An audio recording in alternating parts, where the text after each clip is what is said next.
नमस्कार साथियों, Chanakya coaching classes में आप सभी का स्वागत है।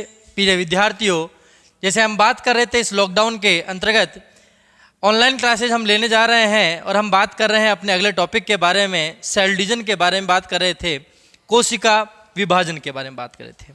मैं Yograj Singh Nogia, faculty of biology, आपके जितने भी सिलेबस के अकॉर्डिंग बायोलॉजी के कॉन्सेप्ट है उसे हम कंप्लीट करवाएंगे और आप और हम मिल के अपने कॉन्सेप्ट को पूरा करेंगे।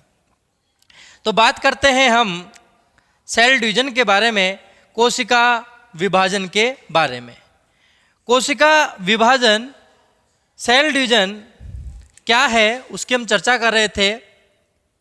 कोशिका विभाजन, सेल डिवीजन,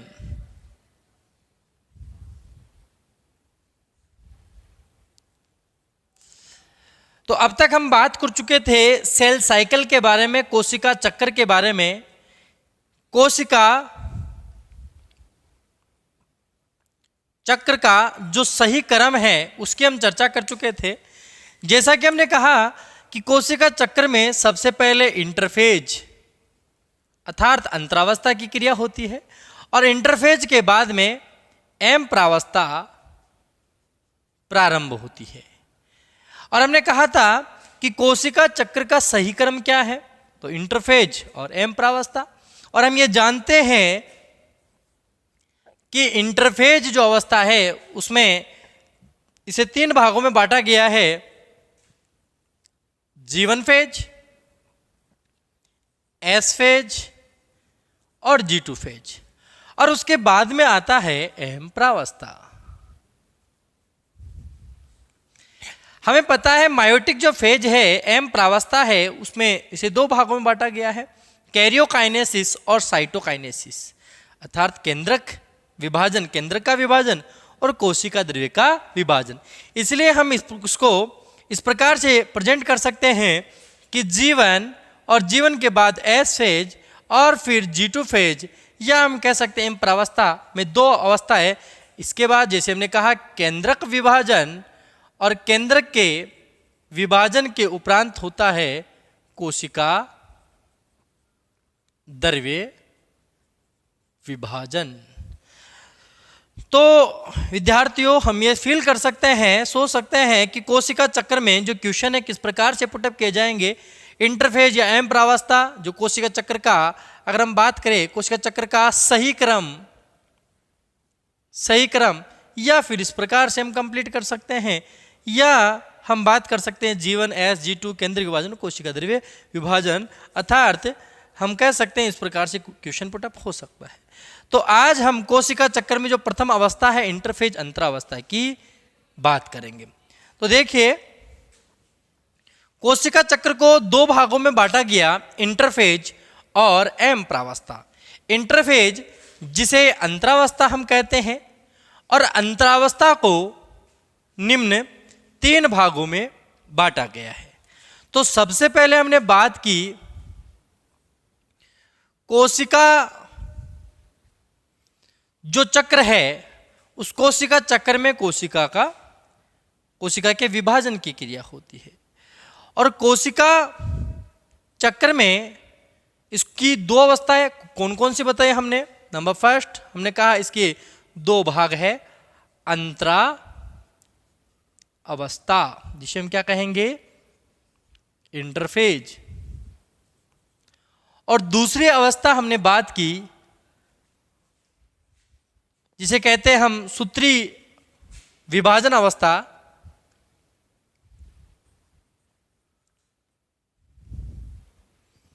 माइटोटिक फेज,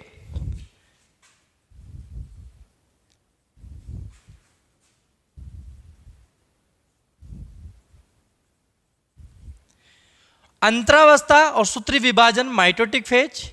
अब हम चर्चा करेंगे सबसे पहले अंतरावस्था के बारे में। तो हमने कहा कि अंतरावस्था जिसे हमने क्या कहा, इंटरफेज। कोशिका चक्र की सबसे लंबी प्रावस्था किसे कहेंगे, इंटरफेज को कहेंगे। इसे यहां से इस टॉपिक में से क्या क्या क्वेश्चन पुटअप किए जाते हैं। नंबर फर्स्ट, कोशिका चक्र की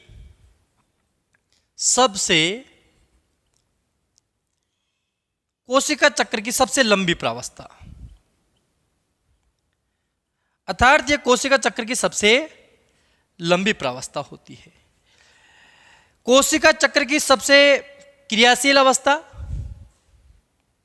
सबसे क्रियाशील अवस्था किस दृष्टि से? उपापचयी दृष्टि से।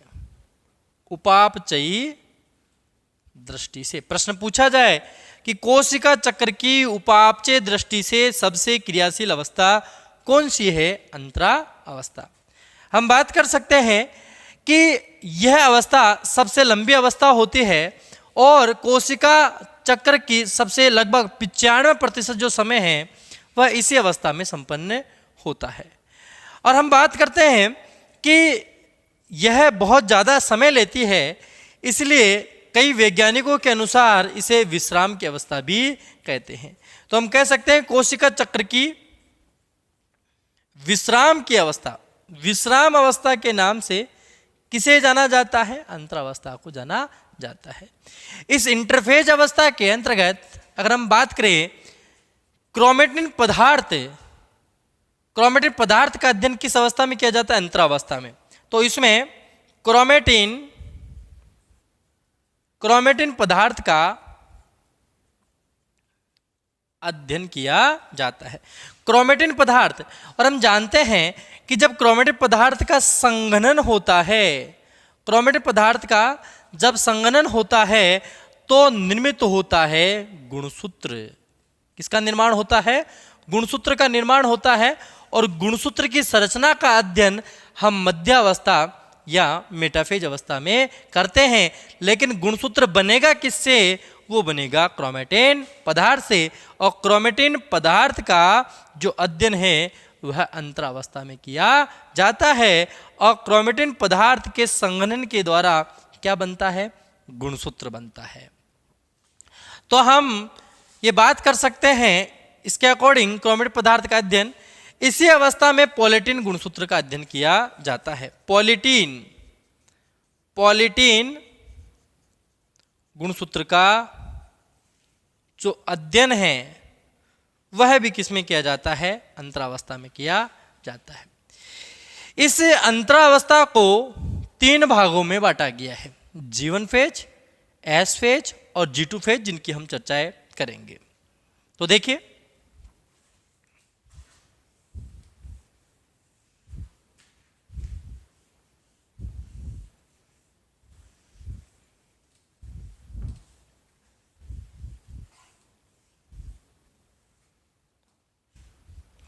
तो हम बात करते हैं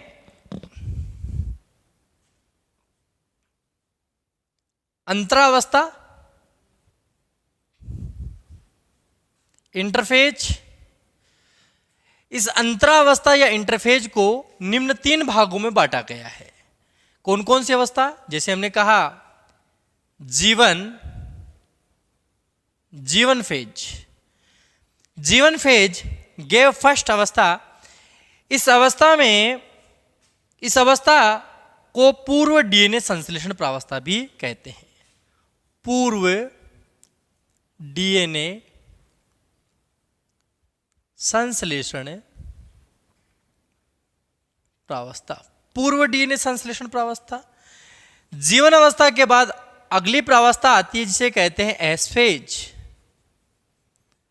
और एस फेज को हम डीएनए संश्लेषण प्रावस्था कहते हैं। डीएनए संश्लेषण प्रावस्था। एस फेज जिसमें डीएनए का डुप्लीकेशन होता है, रिप्लिकेशन होता है, और इस एस फेज के बाद में अगली प्रावस्था आती है जिसे हम G2 फेज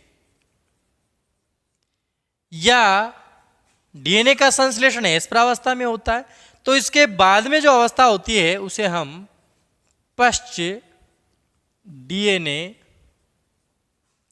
संश्लेषण प्रावस्था भी कहते हैं। तो इंटरफेज जो अवस्था है उसका सही क्रम है G1, S और G2 फेज। और G1, S और G2 जो फेज है इसका सही क्रम हमने पता किया। और अब पहले हम बात करेंगे G1 फेज के बारे में।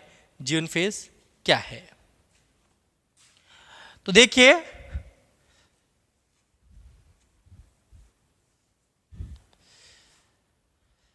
सबसे पहले हम बात करते हैं G1 फेज के बारे में, पूर्व डीएनए संश्लेषण प्रावस्था के बारे में।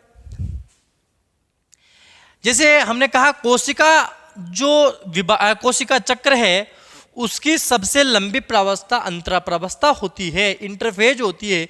उसी प्रकार इंटरफेज की सबसे लंबी प्रावस्था G1 फेज होती है। तो हम ये कह सकते हैं कि अंतरावस्था की सबसे लंबी प्रावस्था, अंतरावस्था की सबसे लंबी प्रावस्था कौन सी होगी? G1 प्रावस्था। नेक्स्ट क्वेश्चन निकलता है कि इस अवस्था में डीएनए से पहले की अवस्था होती है, इसलिए हम यहां पे जिसे पता किया गया, यहां पे आपको कंप्लीट किया है मैंने, इसे पूर्व डीएनए संश्लेषण प्रावस्था भी कहते हैं, जैसा कि हमने पूरी हेडिंग में कंप्लीट किया। नेक्स्ट, G1 प्रावस्था में कोशिका के विभाजन की तैयारी होती है। तो कोशिका के विभाजन की तैयारी के लिए जो भी चीजें आवश्यक होती है उस सभी का संश्लेषण G1 प्रावस्था में होता है। तो इसमें कोशिका विभाजन हेतु प्रोटीन, आरएनए एवं एंजाइम का संश्लेषण एवं एंजाइम का संश्लेषण किस अवस्था में होता है? G1 प्रावस्था में संपन्न होता है। ये प्रावस्था जो है वह S प्रावस्था के पूर्व की प्रावस्था होती है। और इसी प्रावस्था में अगर इन सभी पदार्थों का संश्लेषण होता है तो ये कोशिका विभाजन को निर्धारित करने वाली अवस्था होती है। बहुत इंपॉर्टेंट क्वेश्चन पूछा जाता है कि कोशिका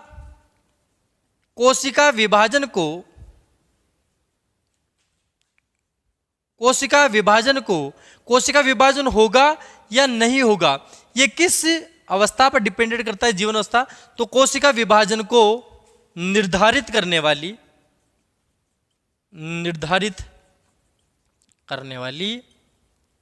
अवस्था। तो निर्धारित करने वाली अवस्था, कोशिका विभाजन को निर्धारित करने वाली अवस्था कौन सी है? G1 अवस्था है।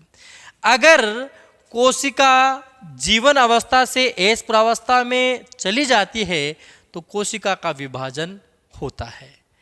और अगर यहाँ G1 प्रावस्था में ही अगर कोशिका विभाजन इस पे कंट्रोल करती है, इस पे निर्धारित होती है, और अगर G1 प्रावस्था से पहले अवस्था, जैसे G1 प्रावस्था से पहले अगर अवस्था G0 अवस्था होती है, उसकी गिरफ्त में आ जाती है, तो कोशिका का विभाजन नहीं होता। अभी हम चर्चाएं करेंगे।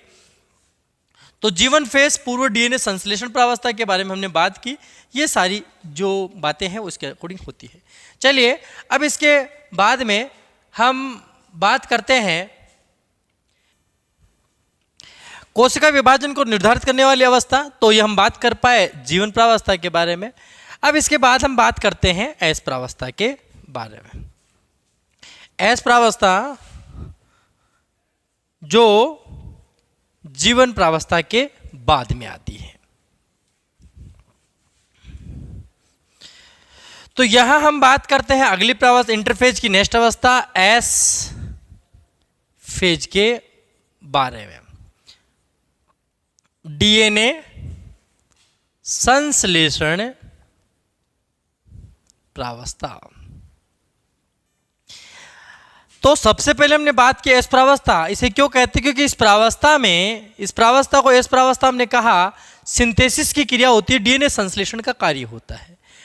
तो एस प्रावस्था जो कि इंपॉर्टेंट प्रावस्था है, इसमें से कई क्वेश्चन पुटअप होते हैं। सबसे पहले हमने कहा G1 प्रावस्था के बाद की अवस्था, या हम कहें G2 प्रावस्था के पूर्व की प्रावस्था। नाम से पता चल रहा है डीएनए का संश्लेषण होता है, तो इस प्रावस्था में डीएनए का संश्लेषण, डीएनए का संश्लेषण कह दीजिए, डीएनए रेप्लिकेशन कह दीजिए, या डीएनए डुप्लीकेशन कह दीजिए। तो डीएनए का गुणन होता है। तो डीएनए का संश्लेषण, डीएनए प्रतिकृतियन की क्रिया, डीएनए द्विगुणन की क्रिया किस प्रावस्था में संपन्न होती है? एस प्रावस्था में संपन्न होती है। हम बात करें डीएनए का संश्लेषण होता है, इसका तात्पर्य है कि इस प्रावस्था में केंद्रक का आकार बढ़ जाता है। तो किस इंटरफेज की किस अवस्था में केंद्रक का आकार बढ़ जाता है? तो केंद्रक के आयतन में वृद्धि, केंद्रक के आयतन में क्या हो जाती है? केंद्रक के आयतन में वृद्धि हो जाती है। इस अवस्था के अंतर्गत डीएनए जब द्विगुणन होता है तो क्रोमोसोम की संख्या द्विगुणित हो जाती है। यदि कोई कोशिका, यदि किसी कोशिका में क्रोमोसोम संख्या 2C है तो एस फेज के बाद कोशिका में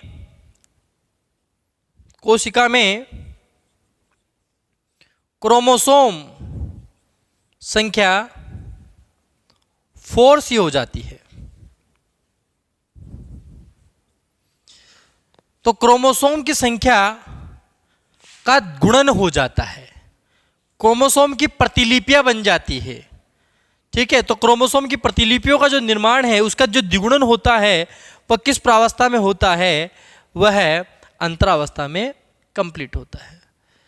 तो हमने कहा प्रतिलिपियां बढ़ जाती है, क्रोमोसोम की संख्या बढ़ जाती है, प्रतिलिपियां बढ़ जाती है।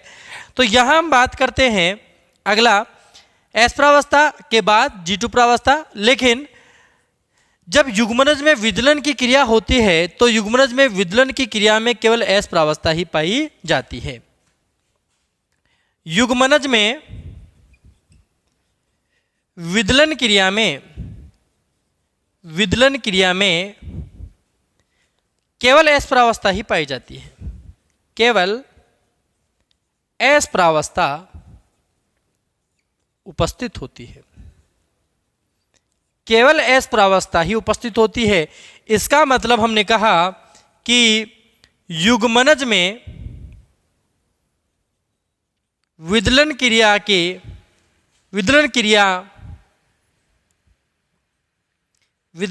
के दौरान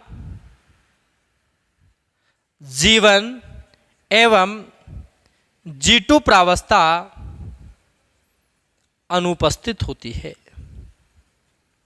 तो यहां पे हमने बात की किस क्रिया में? युग्मनज में जब विदलन की क्रिया होती है तो G1 व G2 प्रावस्था अनुपस्थित होती है, और युग्मनज में जब विदलन की क्रिया होती है तो एस प्रावस्था ही उपस्थित होती है। यहां से एक इंपॉर्टेंट क्वेश्चन और निकलता है कि एस प्रावस्था में हिस्टोन प्रोटीन का संश्लेषण होता है। हिस्टोन प्रोटीन का संश्लेषण,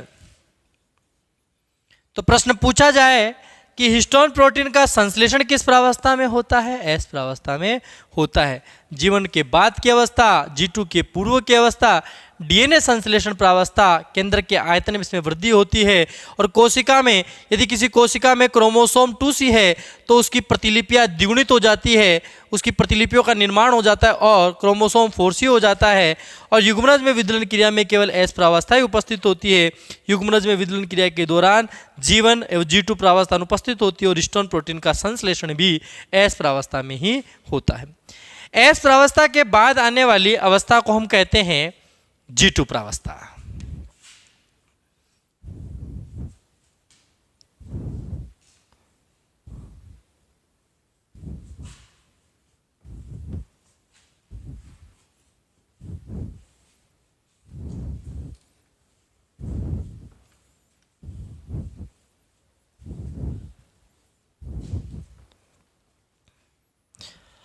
तो अगली हम प्रावस्था के बारे में बात करते हैं जिसे हम कहें G2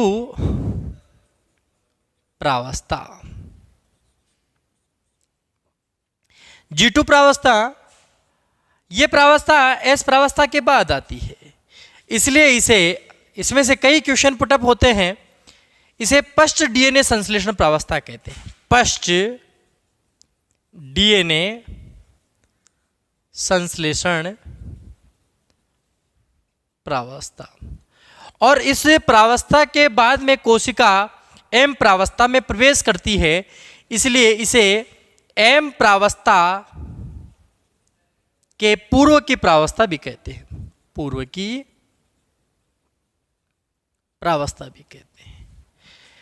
G2 प्रावस्था के अंतर्गत हम जान पाते हैं कि डीएनए संश्लेषण के बाद की अवस्था होती है। इस प्रावस्था में जब कोशिका का विभाजन होता है तो कोशिका के विभाजन में जो केंद्रक के पास में सेंट्रोसोम पाया जाता है, और सेंट्रोसोम प्रोफेज अवस्था में हम बात करते हैं लेट प्रोफेज में, अंतिम प्रोफेज अवस्था के अंदर पूर्वावस्था में ये सेंट्रोसोम सेंट्रियोल में तारक केंद्रों में विभाजित हो जाता है, और ये जो तारक केंद्र होते हैं ये तारक केंद्र ध्रुवों पर व्यवस्थित हो जाते हैं। तो जो तारक केंद्र है, ये तारक जो केंद्र हैं, इन तारक केंद्रों से जो तरकु तंतु बनते हैं, स्पिंडल फाइबर बनते हैं, तरकु तंतु जो बनते हैं, ये तरकु तंतुओं का जो निर्माण है वह अल्फा व बीटा ट्रबुलिन प्रोटीन के द्वारा होता है। तो तरकु तंतुओं के निर्माण के लिए जो तरकु तंतुओं का निर्माण अल्फा बीटा ट्रबुलिन जो प्रोटीन है इसके द्वारा तरकु तंतुओं का निर्माण होता है। और ये तरकु तंतु क्रोमोजोम जब मेटाफेज अवस्था में, यहाँ हम बात करते हैं कि मेटाफेज अवस्था में जो क्रोमोजोम होंगे उन्हें ध्रुवों की ओर ले जाने का कार्य यही तरकु तंतु करते हैं। तो तरकु तंतुओं के निर्माण के लिए जो प्रोटीन है उसका संश्लेषण भी G2 प्रावस्था में होता है। तो हम यहाँ कंप्लीट कर सकते हैं कि तरकु तंतुओं, स्पिंडल फाइबर तरकु तंतुओं के निर्माण हेतु अल्फा और बीटा ट्रबुलिन प्रोटीन का संश्लेषण किस प्रावस्था में होता है? G2 प्रावस्था में होता है। इस प्रावस्था में कोशिका का आकार दोगुना हो जाता है। कोशिका का आकार अगर मैं कहूं, इसका आयतन अधिक हो जाता है। तो ये सारी क्रियाएं G2 प्रावस्था में होती है। बहुत अच्छा इसमें से क्वेश्चन बनता है कि किस प्रोटीन का, तरकु तंतुओं का निर्माण किस प्रोटीन से होता है? अल्फा और बीटा ट्रबुलिन प्रोटीन के द्वारा होता है। और किस अवस्था में होता है? G2 प्रावस्था में होता है। तो ये बात हमने की G2 प्रावस्था की। इंटरफेज अवस्था के बाद में अगली प्रावस्था आती है जिसे हम एम प्रावस्था कहते हैं। लेकिन इससे पहले एक प्रावस्था हम बात करेंगे जिसे एस प्रावस्था कहते हैं। इंटरफेज अवस्था, और इससे पहले हम बात करेंगे एक अवस्था के बारे में जिसे G0 अवस्था भी कहते हैं।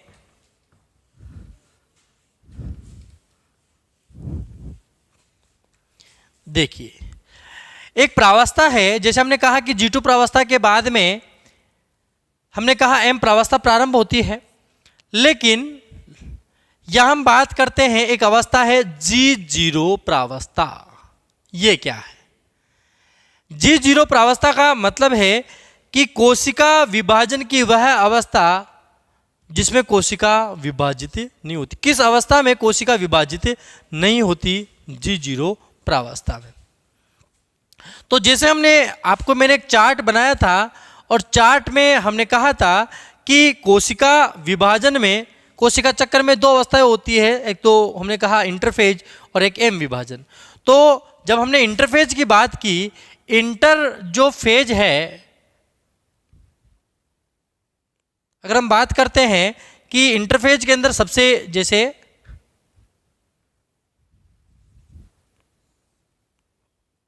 सबसे हमने बड़ी अवस्था के बारे में बात की, इसमें जीवन फेज, और जीवन के बाद अगली अवस्था होती है उसे हमने कहा एस फेज।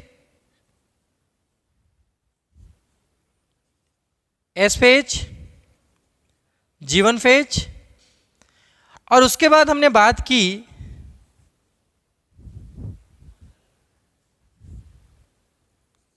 G2 फेज, और फिर आता है M फेज। तो लगभग जो ये अवस्था है यहां से यहां तक की जो अवस्था है उस अवस्था को हमने कहा इंटर फेज, जिसमें कोशिका विभाजन का लगभग 95% का समय लगता है। और इसके बाद में जो अवस्था आती है उसे हम कहते हैं एम विभाजन अवस्था। एम विभाजन, और एम विभाजन में हमने कहा प्रोफेज, प्रोफेज, मेटाफेज, एनाफेज और टीलोफेज।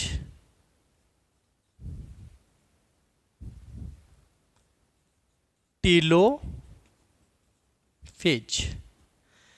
प्रोफेज, मेटाफेज, एनाफेज और टीलोफेज, पूर्वावस्था, मध्यावस्था, पश्चावस्था और अंत्यावस्था।